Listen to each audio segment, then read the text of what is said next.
Welcome to a brand new series of Pulling Power.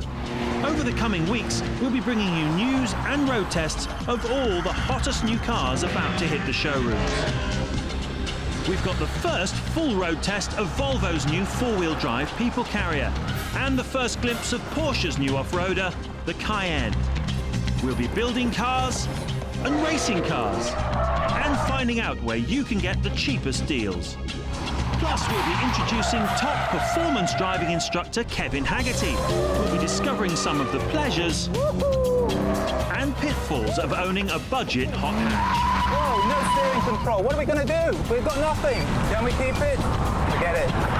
And we'll also be bringing you everything that's hot on two wheels, including the first ride on Benelli's awesome new Tornado and a no-holds-barred test on Buell's new Firebolt.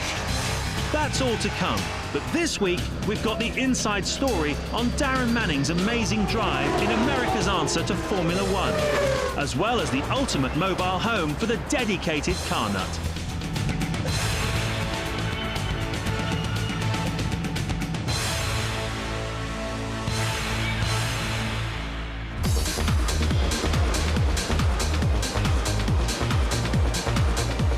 And where better to start a brand new series than here at the Paris Motor Show, one of the top 3 car exhibitions in the world, and appropriately enough, we're with Citroën. You may remember this car, the Pluriel, that we drove in prototype form just a year or two ago, but by next spring it'll be on sale in Britain for between £12,000 and £14,000. What you're looking at here is the final showroom version of this car. This is not a mere ragtop, a convertible. This is a conventional saloon, a drop top, as you can see here. It's also a pickup truck. It's effectively 5 cars rolled into one. To say it's unique is an understatement. To say it's the star of the show is probably quite accurate. But you know, it's not all positive here in Paris. Come and follow me and look at this. You could buy 20 of those little Pluriels for the price of one of these. And what is it? It's the Mercedes Maybach, and even the cheapest version will cost around £250,000. Typical customers might include world leaders, oil sheikhs, and perhaps the odd drug baron. And frankly, I find it offensive. It's just a large, bloated, horrible, ridiculous Mercedes that's so OTT, you wouldn't want to be near one. Now, don't get me wrong, I don't begrudge someone who's made it to the top having a touch of luxury, but this is completely absurd.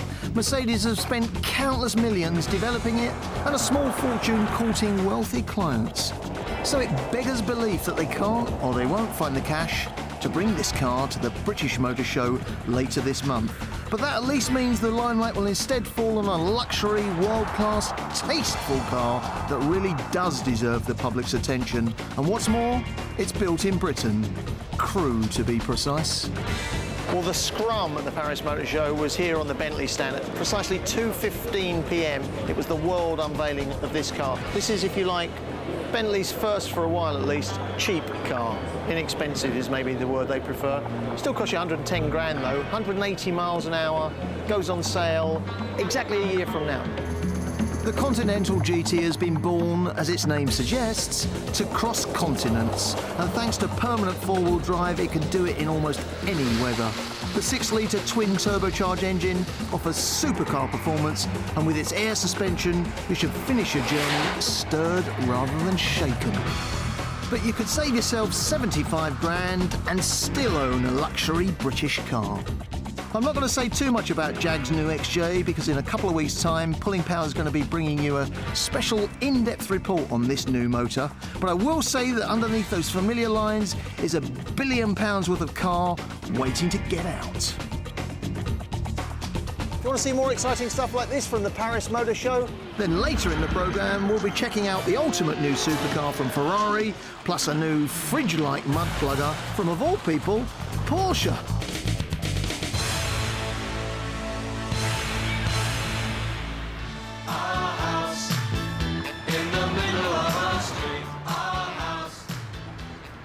As we all know, London property prices have literally gone through the roof. I mean, 900 grand for a 2-bedroom maisonette in SW1.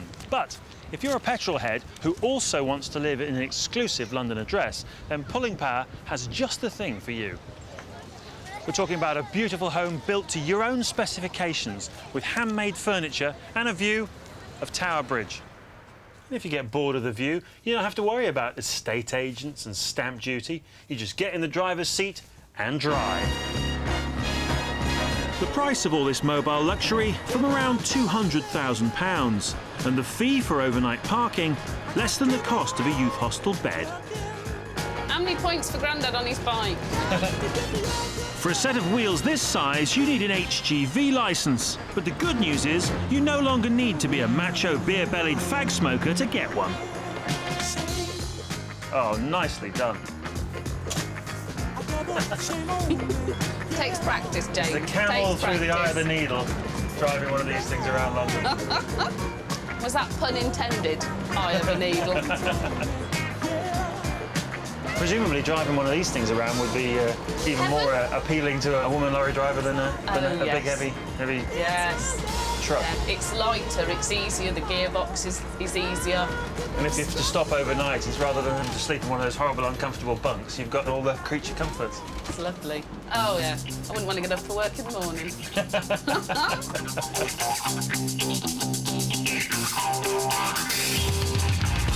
This place is as swank as even the plushest riverside apartment. I mean, flat screen telly, full digital Pro Logic, surround sound, CDs, mini discs, you name it, videos, satellite telly up there, the lot. Nice comfy lounge, into the kitchen, fridge for all your beers, ice maker in the back, and look at this kitchen, fantastic. Cook anything you like on here, microwave oven, they've even got a dishwasher, would you believe? But the best bit of this gaff is round the back. This bit is more like a five-star hotel. Toilet, full shower facilities, absolutely lovely. Beautiful bathroom, and look at this, like a luxury yacht. At the back, a full double bed, well sprung, everything you need, and digital surround sound. Heaven. And the company that makes these bespoke motorhomes is willing to turn its hands to almost anything the customer desires. We have recently built a vehicle where we had a complete professional recording studio, and we have built vehicles with two cars in the back, one stacked on top of the other one. What is a unit that's really top spec cost? Top spec is a bit difficult to say. There is no limit. We have built vehicles which cost well over £300,000, and we have built some which are to be had slightly cheaper. Still, £300,000 would only buy you a very modest two-bedroom flat in this town. Certainly nothing with a view like that. It's a well-kept secret that many other European cities have overnight parking with penthouse views. For a modest fee, your motorhome could be overlooking the sights of Paris, Amsterdam or Berlin. On this private riverside lot, I couldn't resist the chance to get behind the wheel. So with Yorkie bar in pocket, I took a lesson in parking. I wouldn't get too close to the coach. Whoa! Sorry. Keep turning your wheel. You'd be surprised how tight this will turn. Oh, wow. Yes. All is not lost? Wow. No, not quite. Where's the brakes? Straighten it up, straighten it up, straighten it up. Oh, no! Your cones are now underneath you, flat on the floor. No, I forgot about that bit. I was so busy looking at the corners. If only I'd paid more attention to the reversing monitor. But the petrolhead's answer to inner city living has one final trick up its sleeve. Well, actually, it's under the bed. Amazingly, free off-street car parking is also included in the price. It all seems perfect, doesn't it? But I've thought of a snag. Can you imagine trying to persuade your bank to give you a mortgage? I don't think so.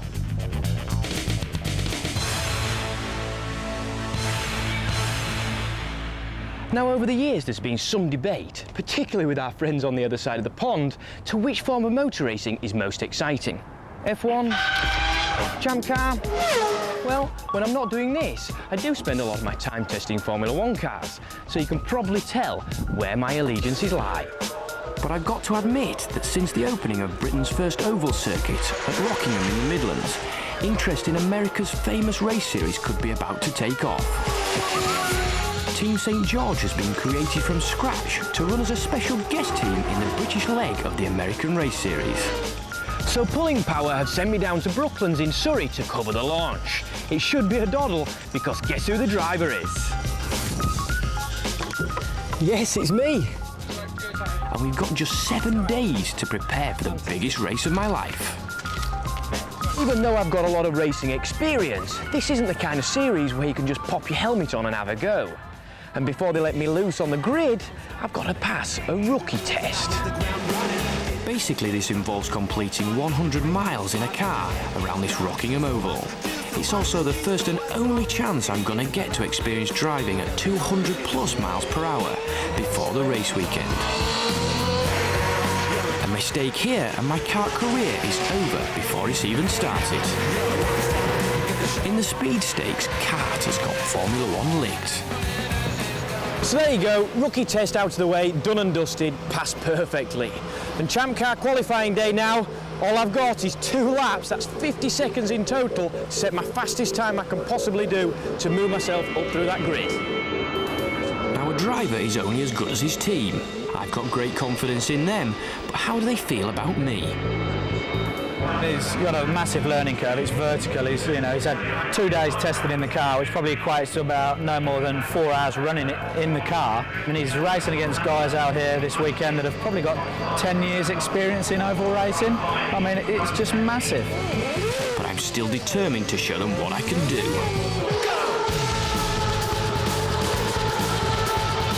After a couple of warm-up laps, I managed to set the fastest lap of my life, 25.4 seconds. Is it enough? No. At this level, just half a second off the pace knocks you back to 17th on the grid. But hey, at least I'm not last. I think tomorrow, if he just runs steady, he knows how to run these corners better than anybody from his experience here as the race evolves. So I think he just do a steady job and just move up slowly. And I think if we can get in the top 10, we'd be really pleased from where we're starting.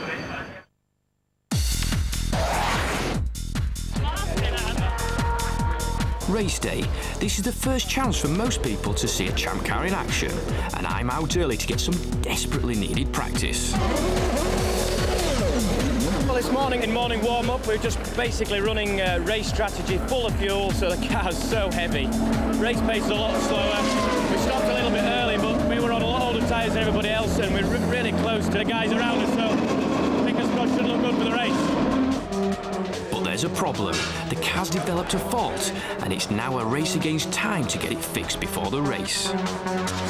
We developed a small water leak, which curtailed the session for us about 10 minutes from the end. And unfortunately, that's when we were planning to go out on new rubber. We're confident we'd have run comfortably in the top 10 this morning, but it didn't happen. So, we're just looking forward to the race now. Well, now we've got the AS car just about to start behind us. There they go, thundering past now. Racing round an oval track at extreme speeds looks dangerous. And it is. In a few minutes, I could be kissing that concrete barrier at up to 220 miles per hour. All right, here we go. Wish me luck. Gentlemen, start your engines.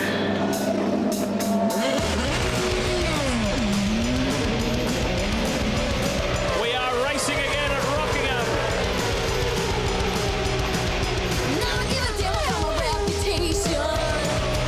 Starting 17th might not have been great, but we did have a cunning plan.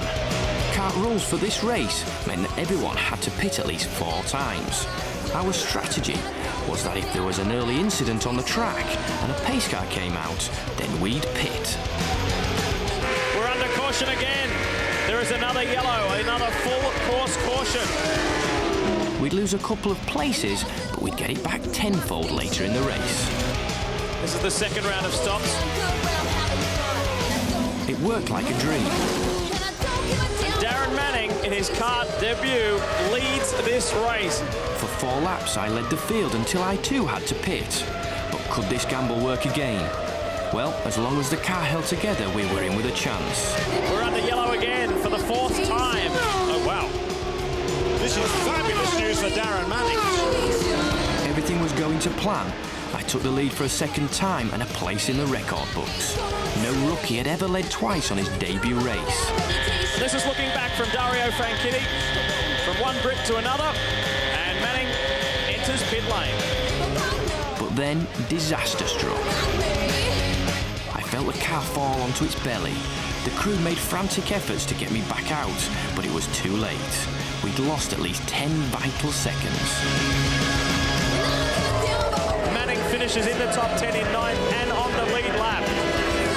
OK, so 9th was far better than anyone had expected at the start of the race. I still felt that it could have turned out a lot better.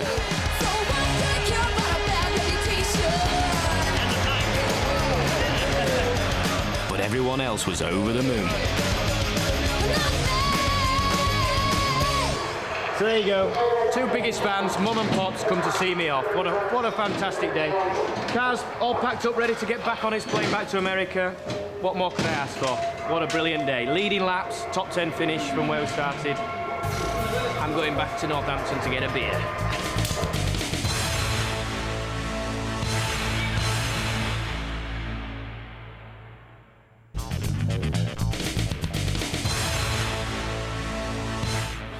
The way we buy new cars is unlike the way we buy anything else. For example, say you wanted to buy a new DVD player or a hairdryer. You could walk into any high street store and choose between different makes and models competing on quality and price. If only we could buy new cars like that. Traditionally, buying a new car has meant going to a main dealer where the choice of brand is limited to one. Car supermarkets like this one in Slough give the consumer more options, but the law has remained heavily weighted in the manufacturer's favour.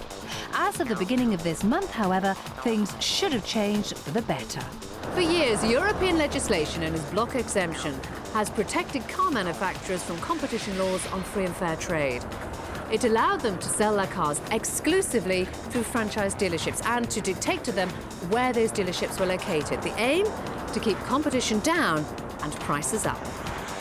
Relaxation of these laws will allow franchise dealerships to stock more than one make of car and allow greater flexibility in where dealerships are located. So you could end up with a situation where 2 main dealerships operate in the same area, which can only be good for competition. Some manufacturers have been unwilling to accept that consumers are allowed to shop around. Volkswagen, Daimler Chrysler and Opel have been fined millions of pounds for breaching the laws on fair trade. But with the advent of car supermarkets and internet sites making buying cars from abroad so much easier, it could be that at long last the stranglehold of the manufacturers may be slipping. Well, to be quite honest with you, the manufacturers and the main dealers have had it far too good for far too long. At the end of the day, it's only fair now that the British public understand and realise to a greater extent that they can buy a comparable vehicle and obtain a huge saving on that vehicle. Yeah, but the most important thing when you're buying a car is you don't just sit in it, you've got to drive it. And you don't offer a test drive, do you? It's impossible for us to test drive because of the volume of cars that we actually sell. What most people do is do their homework before they come in here. They've already worked out what they want, what colours they want. In 9 times out of 10 cases, they've already test driven the vehicle. At a dealership? I'll leave it up to you. That's dead cheeky. Well, at the end of the day, what do people want? Do they want, if you want to go to a main dealer and drink tea out of a silver-plated cup, or do you want to save yourself £5,000-6,000? Look at the both of them and ask yourself which one's best for you. This car supermarket operates alongside 7 main dealerships on the same stretch of road. In fact, they're actually overlooked by Jaguar. The battle lines have been clearly drawn, but it's the supermarket that appears to be winning the price war. There are significant savings to be had on European imports. For example, this Jaguar XKR convertible is around £13,000 less than the list price. Now, whatever room for manoeuvre the dealer has, he certainly can't match that. The dealership didn't want to take part in the programme, but they did admit to us that on some models, they can't beat the price offered by the supermarket next door. Only one of the dealers we approached would talk to us on camera. They told us that changes to the law will make a difference to how car retailers operate. Well, for sure it's going to mean more competition, but it's going to mean more open choice for the customer. And if we're going to be here for the long term, we need to make sure that we deliver something very special. So where are the manufacturers in all this? They say the consumer already has plenty of choice, and they're choosing main dealers. We work in one single European market, and I, for instance, will readily go to France and buy my wine, shall I say. I will readily go to France and buy other products I want. Why is it the case then that more consumers in fact prefer to buy their cars in the UK? It is not about price, it's about the relationship that we have with the dealer, and it's an incredibly important factor. Well, at Pulling Power, we beg to differ. We think that most consumers are more than happy to forgo the coffee and buy from an importer if it means making substantial savings. Not convinced? Well, in this warehouse, there are 400 imported cars, not waiting to be sold, waiting to be collected. Despite the October deadline, the small print means it'll be up to 3 years before we see any major changes to the way new cars are sold. But if you're in the market now, then check out our Pulling Power website, where you'll find Pricing Power. This powerful database searches for the biggest discounts available from a range of dealers. Use this information to find out what you really should be paying for your next new car. And throughout the rest of this series, we'll be finding out where else you're being shortchanged and how to avoid it.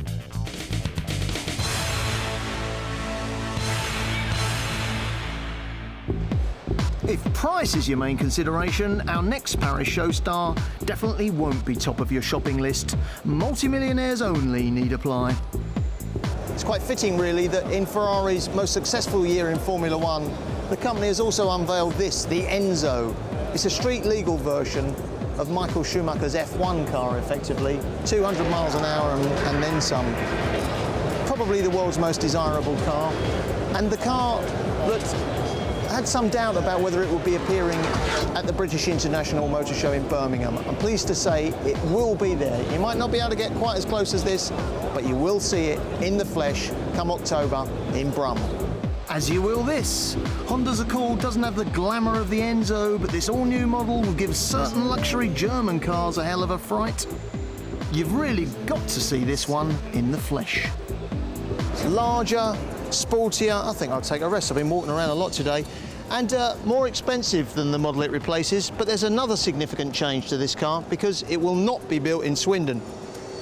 Swindon is currently so successful at building Honda Civics that the Japanese firm wants to concentrate in that area. That means the new Accord will be made in Japan. It's a move upmarket for the new Accord. 2-litre engines, 2.4 litres, a little bit more expensive consequently, but I've got to say, it's a bit of a looker, which is more than I can say for this. From the front, it's unmistakably Porsche, but from the back, BMW X5 maybe, or is it a transit van? Well, Porsche, the company famous for its brilliant supercars, have decided what it really should have been making is an off-roader. The Cayenne should be the fastest mud plugger in the world. But to me, it just looks all wrong. But hey, don't take my word for it. Wait until it comes to Brum later this month. Then go make up your own mind. And that's about it from the Paris Motor Show. We'd love to have told you more about Nissan's funky new Micra, BMW's new Z4 sports car, and of course the new Jag, but we'll be featuring all those cars in depth throughout the rest of the series.